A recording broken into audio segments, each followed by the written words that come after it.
I love this time of year. Free agency rumors starting to get underway. I got 2 wide receiver options that are about to become available, and the Jets are in prime position. J-E-T-S, Jets!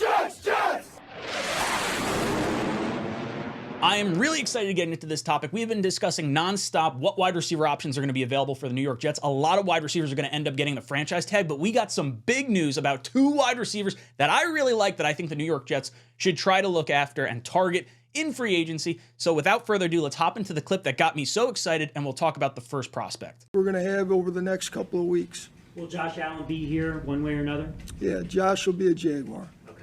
How close are you to getting a deal done with him? Very far. Haven't started. Oh. Haven't started. Those negotiations will start.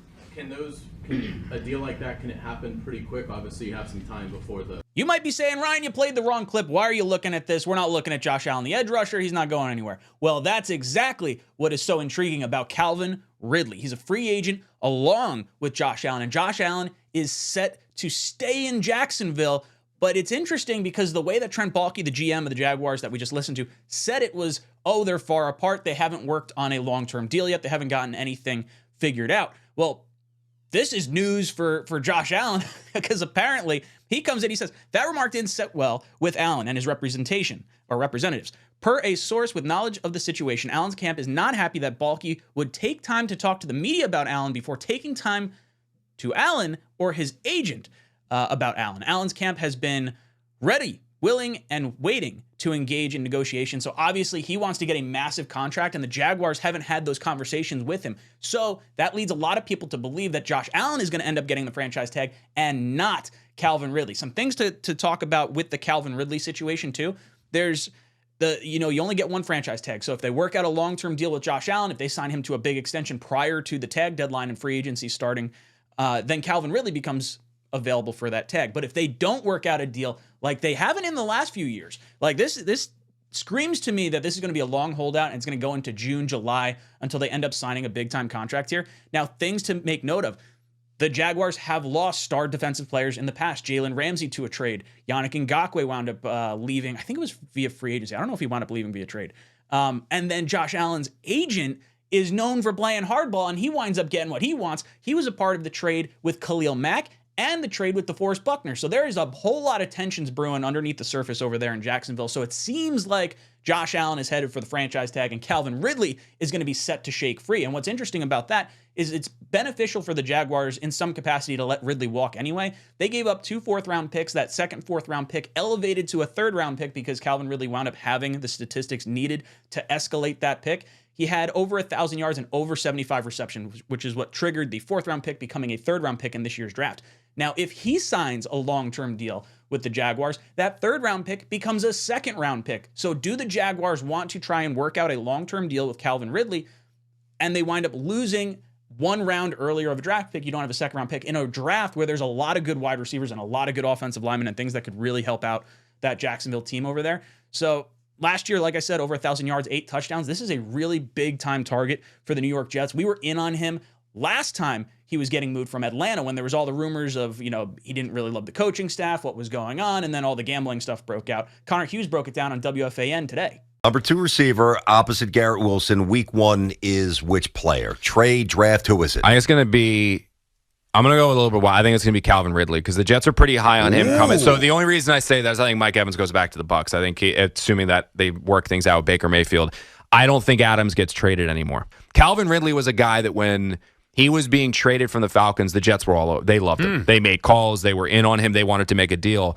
When they called him, it was right around the time the Falcons knew the gambling stuff was coming out. So I remember talking to people over at the Jets, and they were like, I don't think he's available. Like we want him. Like, we think he's available. They did their homework as far as seeing if the issues that he had with the coaching staff was that like a Calvin Ridley has budding, he can't be coached. Like, they did all their background homework. Okay. They checked every box.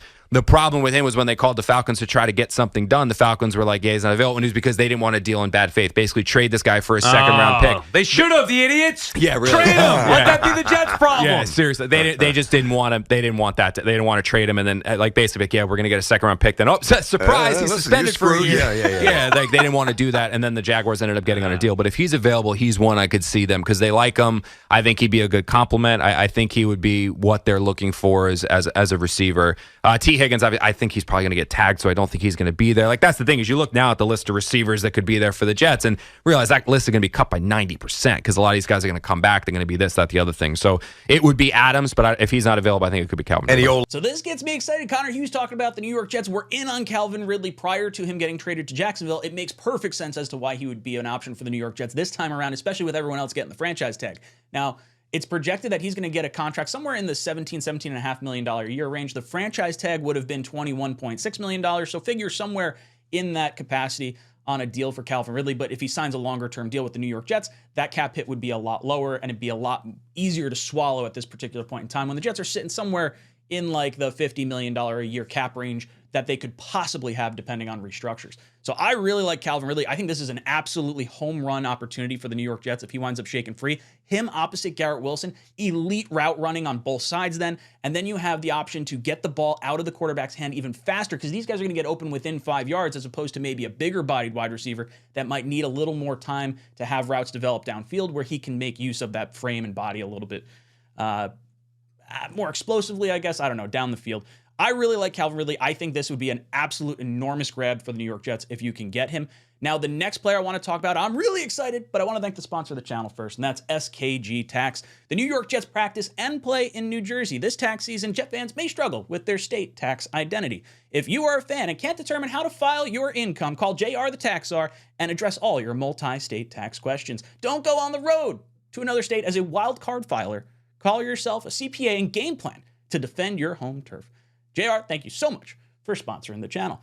Now, I want to get into this second player. This is one who's not set to hit the market as far as free agency necessarily, and that's Courtland Sutton, the wide receiver out of Denver. I'm really excited about him. This is someone who has ties to the Jets coaching staff, obviously through Nathaniel Hackett and through Zach Asiani, our wide receiver coach, which oddly enough, we are interviewing another wide receiver coach while Asiani is still understaffed. So that's a whole nother sort of question, I guess, that we'll have here. Now, why do we think he'll ultimately become available? Well, he posted this at the end of the season. Broncos country, I'm very grateful to be able to have to finish off another season here in Denver. Unfortunately, we weren't able to accomplish the main goal. I'm still grateful for all my teammates and support staff that have been riding with me all season. I know all things happen for a reason, and I trust God's plan over everything, including whatever is next for me. Just know I have everything.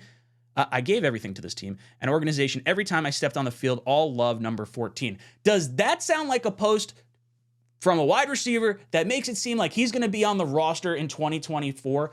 I don't think so. I think Courtland Sutton is going to become available. It's just a matter of, is he going to be available via trade or via free agency? Now, as far as his statistics go, he's 6'4", 216 pounds. He's 28 years old, so the same age as Calvin Ridley, or plus or minus a year. 59 receptions, 772 yards, and 10 touchdowns this past year. Like I said, we have his former wide receiver coach on this side. He is someone that I think is very enticing. The Broncos are way over the salary cap. They're $24 million over. They're going to cut Russell Wilson, which is going to add another $40 million onto that dead cap total for this year, assuming they make him a June 1st designation. So they are going to have to whittle down that roster, and they're going to lose starting players. There's a few other guys that I want to take a look at on that team. But Courtland Sutton is the one that really rings home to me. He would save $9 million against their salary cap. Him and Judy, the two of them, have been the talks of trade rumors for the last 2 off seasons, or at least a season and a half. So I think it's possible one of these guys winds up getting moved, if not both, to try and recoup some draft picks this year, or just to save salary cap space for the team, going into the future. This is absolutely huge for the New York Jets. At 6'4", this is the frame of a wide receiver that I would really like. I think his contract is highly attractive. It's like 2 years, 1 year at $13 million, 1 year at $13.5 million if he's traded. So I would throw a 2025 pick at Courtland Sutton if he's actually available, or if he winds up shaken free, go after him in free agency. Now, I think the value is probably going to be somewhat similar to Calvin Ridley. There's some warts that you got to work through as far as 3 teams in 3 years for Calvin Ridley.